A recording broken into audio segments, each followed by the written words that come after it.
In Greek, the indicative is used not only to make declarative statements, but also to ask questions, to form an interrogative construction. Usually it's pretty clear as to whether the speaker is saying something or asking a question, but every once in a while it can get pretty complicated. Let's take a look at Matthew 8:7.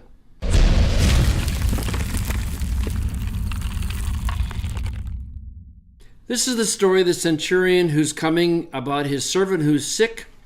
And in Matthew 8:7, Jesus responds, and he says, Jesus, to him, the centurion, I, then a participle, coming, then a future indicative, I will heal him. So in order to make that into English, we take the participle and turn it into an indicative.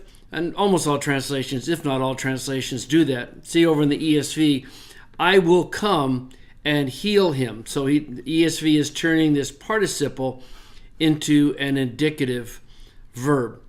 I get tired of this. Maybe you're tired of it too, but I'm really tired of people saying that I like formal equivalent translations because I can see the Greek behind the English. No, you can't.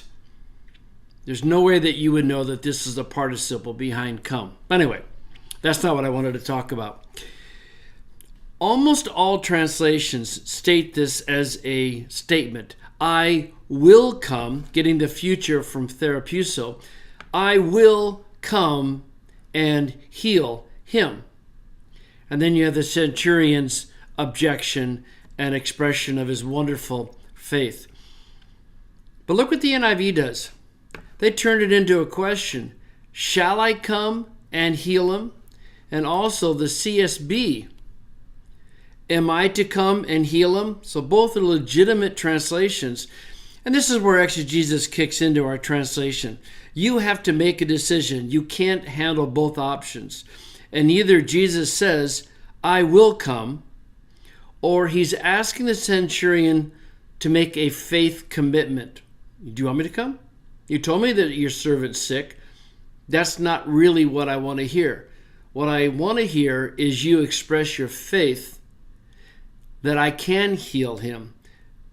And so Jesus forces the discussion by asking the question, do you want me to come and heal him?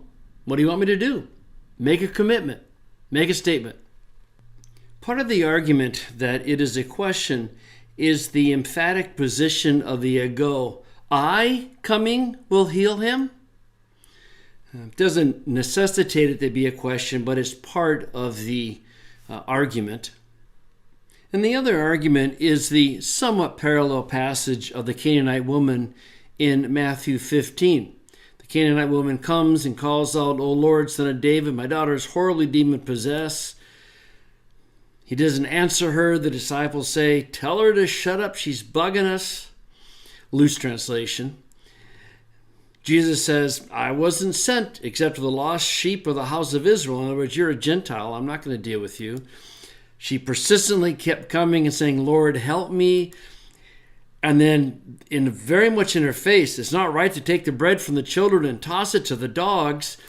What's going on? Well, Jesus is pushing to get her to make a commitment. He wants her to express her faith for herself and as an example to those around her. And she finally does in verse 27. Yes, Lord, she said, but even the dogs feed on the crumbs that fall from the master's table. And then Jesus says, woman, your faith that's utterly amazing. It's great. So with that as background, you can see why some people, the CSB and the NIV, chose to treat it as a question, because in typical Jesus fashion, he's prodding the person, he's pushing the person, if I can mix my metaphors, to come to a point of where they're willing to express their faith. But anyway, it's a judgment call either way.